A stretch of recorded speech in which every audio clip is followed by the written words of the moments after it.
Hope so that you are just doing well at your home. And once again, we welcome you all at Target IAS online classes. And in the sequence of English class, that today we have infinitive part 2.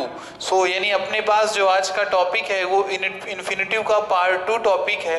आज इसमें हम लोग कुछ वो rules को discuss करेंगे जो very few rules अपने एग्जाम में पूछ लेते हैं वो. Fine. So without just wasting the time, now we just start the class and just concentrate toward the topic infinitive. Fine. So जो सबसे पहला अपना रूल आता है तो हम लोग आज पढ़ेंगे. सर एक रूल आता है सर डेयर का आता है और नीड का आता है. फाइन. यानी use of dare and need. ठीक. अपन क्या पढ़ेंगे? Use of dare and need. अब डेयर वर्सेस, ध्यान देना, डेयर वर्सेस डेयर्स हो गया और नीड वर्सेस नीड्स हो गया. ठीक है. तो इन चीजों को अपने को समझना है कि सर कहां पर क्या होगा. ठीक. अभी देखो मैंने आपको क्या कल बताया था कि सर मॉडल एक्सिलरी वर्ब के बाद कभी भी आपका इन्फिनिटिव विथ टू नहीं आता है. यानी टू के साथ सर वर्ब की फर्स्ट फॉर्म कभी भी नहीं लिखी होती है यदि मॉडल एक्सिलरी वर्ब दिया होता है तो. Fine. Now just see here, ये जो अपना एक डेयर है और ये नीड दिया गया है और ये डेयर है और ये नीड्स है. तो सबसे पहले यदि मैं एक क्वेश्चन पूछूं, do you have information about this? जो मैंने यहाँ पे लिखा है डेयर और नीड्स, क्या इनके बारे में इंफॉर्मेशन है आपके पास? तो नहीं. यदि होगी तो बहुत अच्छा, यदि नहीं होगी so now just see that कि सर ये डेयर और नीड में, सर ये डेयर और डेयर्स, नीड और नीड्स में सर बेसिक से सर क्या डिफरेंस है. क्लियर. तो अभी देखो, जो जब कभी भी ये जो नीड है और डेयर है इनके बाद यदि आपको वर्ब का फर्स्ट फॉर्म, यानी फॉर एग्जांपल लाइक दैट जैसे गो हो गया और कुछ हो गया, इस टाइप से यदि वर्ब आपको लिखी हुई मिलती है तो ये वर्ब की फर्स्ट फॉर्म, और सर एक जगह ये होता है जहां पे ये क्या करता है, मेन वर्ब या तो प्रिंसिपल वर्ब की तरह काम करता है, और सर यहाँ पर ये क्या करेगा, मॉडल एक्सिलरी वर्ब की तरह काम करता है. ठीक है.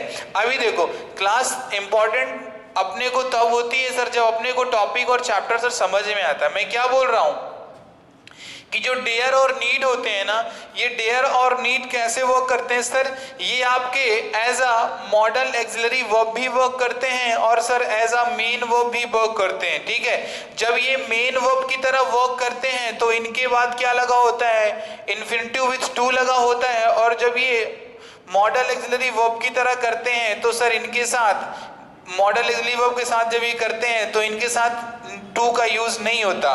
तो ध्यान देना, ये जो नीड है और ये जो डेयर है, ठीक है, नीड और डेयर एक तो मॉडल एक्सिलरी वर्ब की तरह काम करेगा सर, दूसरा क्या करेगा, प्रिंसिपल वर्ब की तरह काम करता है, जिसे आप लोग मेन वर्ब कहते हो. ये हो गया आपका नीड और ये हो गया आपका डेयर हो गया. ठीक है.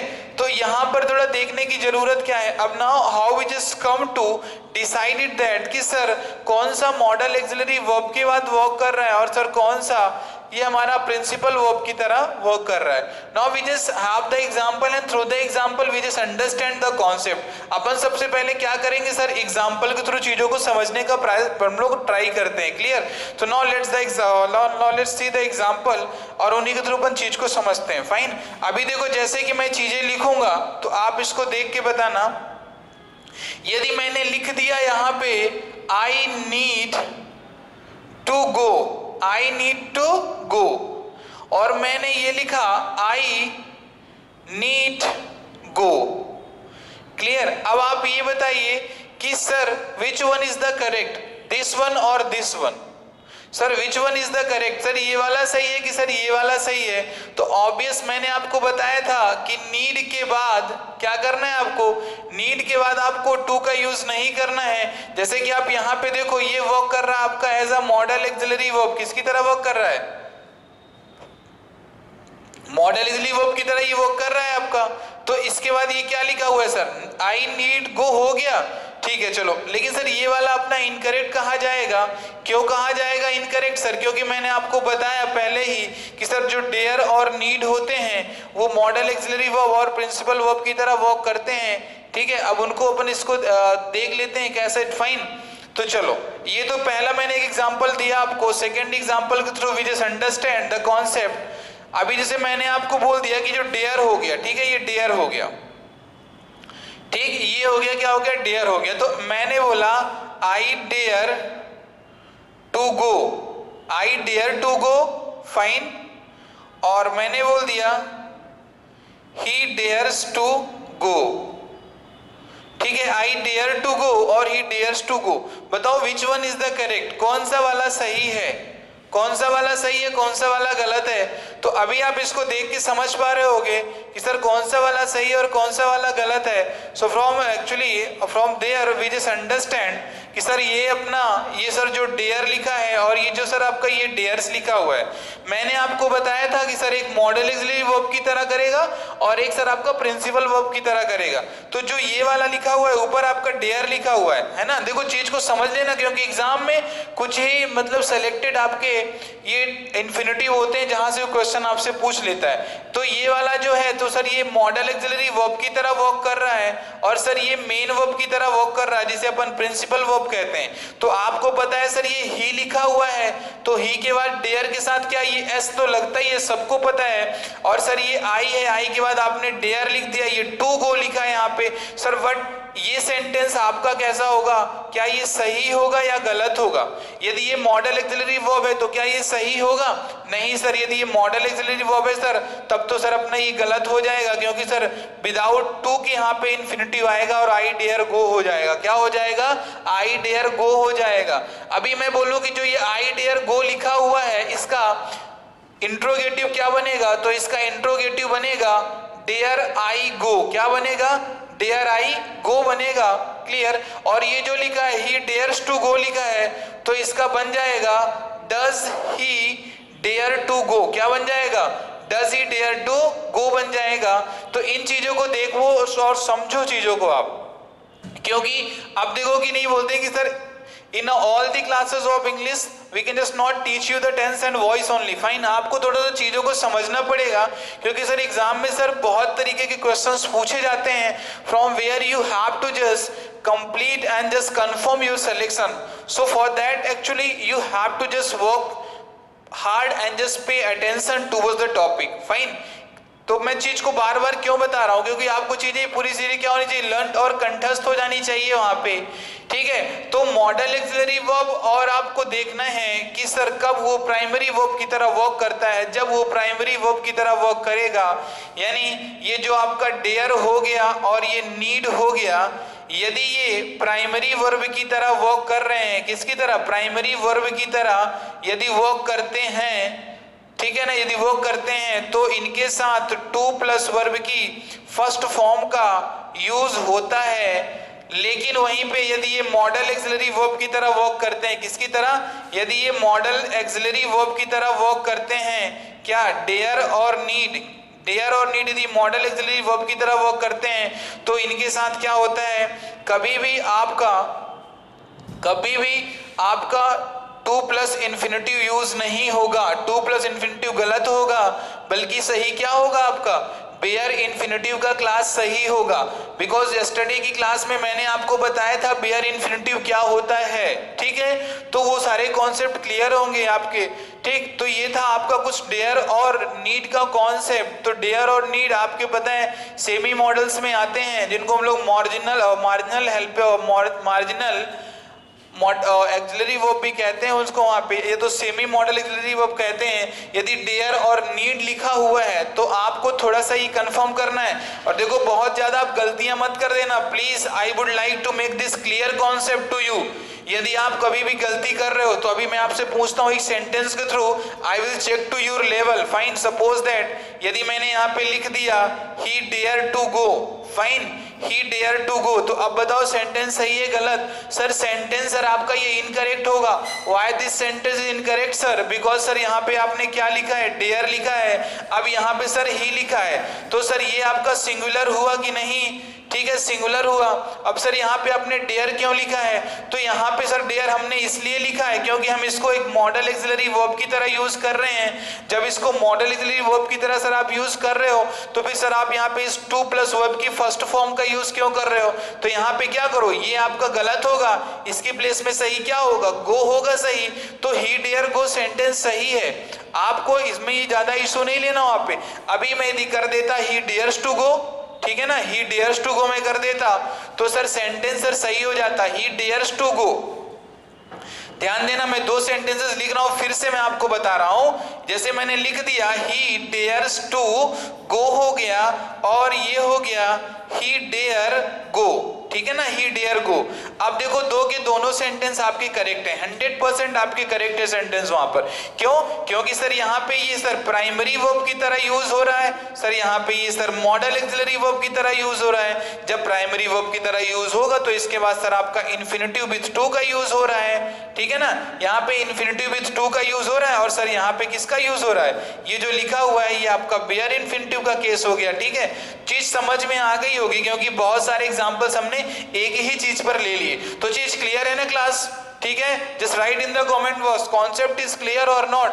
फाइन, चलो अब भाई हम लोग देखते हैं सर दूसरी तरफ अपन आते हैं। फाइन, अभी देखना एक चीज और, कभी भी आपको मैं एक कॉन्सेप्ट और एक जो दूसरा रूल बताने वाला हूं उसे आप कंफर्म करें कि सर जब कभी भी whenever we have the objective case of pronoun, ठीक है, ध्यान से देखना, ऑब्जेक्टिव केस ऑफ प्रोनाउन, ठीक है, ऑब्जेक्टिव केस ऑफ प्रोनाउन के बाद, ऑब्जेक्टिव केस ऑफ प्रोनाउन के बाद कभी भी, ध्यान देना, कभी भी इंफिनिटिव विथ टू का यूज नहीं होता है। क्लियर? मैंने क्या लिखा कि ऑब्जेक्टिव केस ऑफ प्रोनाउन के बाद कभी भी इन्फिनिटिव विथ टू का यूज नहीं होता। जैसे मैंने लिख दिया लेट मी टू गो, ठीक है ना, मैंने क्या लिख दिया? Let me to go. तो let me to go sir गलत है आपका, ठीक है, लेट मी टू गो गलत होगा आपका। क्यों गलत है सर? क्योंकि सर आपने यहाँ पे देखो ना क्या लिखा है, आपने ये मी लिखा है। पहले देखो इसको समझा दो फिर मैं आपको इसको क्लियर कराता हूँ, ठीक है। तो क्या लिखा है देखो, ये ऑब्जेक्टिव केस ऑफ प्रोनाउन, इतना क्लियर है ना, ऑब्जेक्टिव केस ऑफ प्रोनाउन के बाद कभी भी इन्फिनिटिव विथ टू का यूज नहीं होता है। सेंटेंस इज क्लियर और नॉट? बोलो क्लियर है कि नहीं? इतना ये जो कॉन्सेप्ट दिया गया है ऑब्जेक्टिव केस ऑफ प्रोनाउन के बाद कभी भी इन्फिनिटिव विथ टू का यूज नहीं होता, तो मतलब सर इसका आप एग्जांपल के थ्रू आप हमें समझाएं। तो एग्जांपल के through I will just make you understand. Fine, so just let's see the examples और एग्जाम्पल क्या कहता है। Fine, अभी जैसे मैंने लिख दिया यहाँ पे let me to sit, fine, and let me know about the fee, clear? फिर मैंने बोल दिया let me decide, फिर मैंने लिख दिया let me to go there। अभी देखो 4 sentences you have, आपके पास अभी 4 sentences हैं, ठीक है। तो यहां से आप इसको देखो, यहाँ पे क्या लिखा, let me लिखा हुआ है, फिर क्या लिखा है, to sit लिखा हुआ है। क्या लिखा है? to sit। तो अब ये to sit जो आपने लिख दिया ये चीज, ये to sit सर गलत होगी। क्यों होगी? क्योंकि मैंने आपको अभी रूल बताया है कि सर ऑब्जेक्टिव केस, देख लो अब ये मी आपका ऑब्जेक्टिव केस है कि नहीं? ये सर मी ऑब्जेक्टिव केस है। तो मी के बाद कभी भी सर टू प्लस वर्ब की फर्स्ट फॉर्म का यूज नहीं होता है, इसको आप क्लियर रखो। फिर देखो यहाँ पे क्या लिखा है, मी लिखा हुआ है sir, again objective case, but sir यहाँ पे नो लिखा है। So sir sentence is correct completely. यहाँ पे क्या लिखा है, मी लिखा है sir, again objective case sir, decide लिखा है, 100% सर सेंटेंस करेक्ट है आपका। फिर क्या लिखा, let me sir, again objective case. अब यहाँ पे सर क्या लिखा है, to go, which is incorrect sir, जो कि क्या है, पूरी तरह से गलत है, जो कि कंप्लीटली क्या है, इनकरेक्ट सेंटेंस है आपका, ठीक है, तो यहाँ पे क्या होगा सर, टू गो की प्लेस में हो जाएगा गो हो जाएगा, और ये टू सिट की प्लेस में क्या हो जाएगा, सिट हो जाएगा। चीज क्लियर है कि क्लास? नहीं, ये चीजें क्लियर हो पा रही हैं आपको कि नहीं? होप सो दैट आपको चीजें सारी क्लियर भी हो गई होंगी यहाँ पे। हाँ, तो मैंने आपको क्या बोला कि ऑब्जेक्टिव केस के बाद no infinitive with to, objective case के बाद नो इन्फिनिटिव विथ टू, ध्यान देना। यानी सर बेयर इन्फिनिटिव का यूज होगा, किसका यूज होगा sir? Bare infinitive will be use after the objective case of pronoun. ठीक है, चीज समझ में आई कि नहीं? ठीक, अभी चलो दूसरी चीज जो थर्ड रूल है आपका, so that actually what third rule is saying, उसको भी देख लो आप क्लियरली। ठीक है, चलो अब उसको देख लेते हैं। सर आप लोगों ने सुना है ना, हैड बेटर वुड बेट, आपका हैड बेटर हो गया, वुड सूनर और नो सूनर हो गया है। ठीक है, और आपका वुड रेदर। ठीक है, चलिए लिखिए, एक रूल लिखिए आप, उसको भी रूल कंफर्म करें आप सभी। ठीक है, फाइन, रूल को लिखो और आप चीज को कंफर्म करो। लिखिए हैड बेटर वुड रेदर और वुड सूनर और सूनर देन, हैड बेटर। ठीक है, ये हो गया had better would rather and would sooner, sooner than.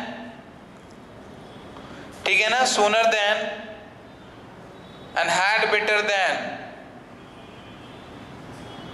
ठीक है, इन चीजों को आप देखो, had better would rather would sooner, sooner than and sooner than हो गया आपका, वुड सूनर हो गया, और रेदर देन हो गया, हैड सूनर हो गया। रेदर देन लिखा क्या यहाँ पे? नहीं लिखा यहाँ पे, ये हो गया आपका रेदर देन हो गया, सूनर देन लिखा है। ठीक है, अभी देखो रेदर देन हो गया।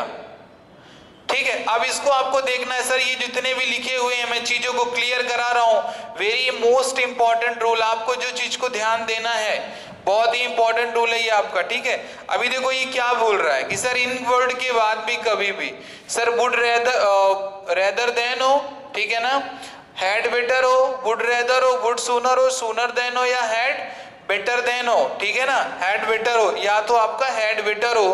कभी भी ध्यान देना, इनके बाद सर जितने भी वर्ड लिखे गए हैं सभी को एक बार देख लो। बार बार मैं क्यों बोल रहा हूं sir, had better, sooner than, would sooner, would rather, had better, और ये हैड बेटर हो गया और ये हैड बेटर हो गया। एक हैड बेटर को ऐसे हटा दो।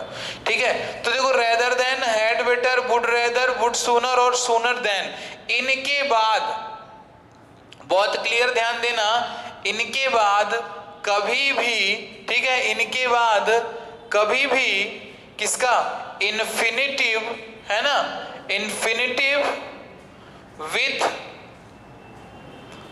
टू का यूज नहीं होता है। समझ में आया आपको कि sir rather than, had better, would rather, would sooner और सूनर देन के बाद इन्फिनिटिव विथ टू का यूज नहीं होता है। Through the example I will make you understand and from there your concept will be cleared completely, है ना। उस एग्जाम्पल के थ्रू ये आपके कॉन्सेप्ट क्लियर होंगे। ठीक है, जैसे मैंने बोल दिया आई रेदर, मैंने लिख दिया यहाँ पे आई वुड रेदर। ठीक है, यहां पे मैंने लिख दिया I would rather to play. ठीक है, I would rather to play. अब ये यहाँ पे क्या लिखा है, टू प्ले लिखा है सर, जो कि गलत है। क्या लिखा है, वुड रेदर प्ले होगा, आई वुड रेदर प्ले क्या बनेगा आपका, आई वुड रेदर प्ले बनेगा। ठीक है, हैड बेटर, मैंने बोला I had better to go, मैंने बोला I had better to go. ठीक है, अब ये I had better to go मतलब मीनिंग क्लियर करो कि सर ये I had better to go आप सर क्यों लिख रहे हो। मैंने बोला ना आपको कि हैड बेटर के बाद आपको क्या करना है, बेयर इन्फिनिटिव की केस आपको यूज करना है। तो लेकिन सर यहाँ पे टू प्लस वर्ब की first form sir already sir incorrect कहा जाएगा ये आपका, तो इसके प्लेस में सही क्या होगा, I had better to go क्या बनेगा, आई हैड बेटर गो बनेगा। अब देखो क्लास, मैं आपको फिर से बता दूं कि जरूर मानता हूं कि थोड़ा सा चीजें आपको टफ लग रही होंगी, क्लियर? आपको चीजें टफ लग रही होंगी सर की सर ये चीज आप सर क्या बता रहे हो, बट एक्चुअली कि अपना भी ना जो मैनेजमेंट है ना, जो कोचिंग है, तो ये भी तो ऐसा नहीं कर सकता ना कि आपको भी नहीं अंधकार में रख सकते हैं कि that will not teach this concept and exam में आपके क्वेश्चन आते हैं बार बार। सर क्या होता है सर, वही डिसग्रेसफुल होता है कि सर एग्जाम में सर क्वेश्चन ही नहीं बन पाते। लेकिन इस बार अपने पास क्या है, पूरा टारगेटेड बैच है, कंप्लीट टारगेट के साथ अपन चलेंगे। एसआई हो या any other examination where there English is just being asked, जहां कहीं भी एग्जाम में इंग्लिश पूछा जा रहा है, सर कुछ भी हो सर इंग्लिश में सर अपने को मैक्सिमम परफॉर्मेंस करना है और सर मैक्सिमम नंबर लेके आने हैं वहां पे अपने को, ठीक है? So for that actually view we have to study everything, clear? ये सारी चीजें हो रही हैं अपनी वहां पे। चलिए, तो ये देखो मैं जो बोल रहा हूं आपको अभी, सूनर देन मैंने बोला, नो सूनर देन, चलो मैंने बोल दिया, you call him sooner than to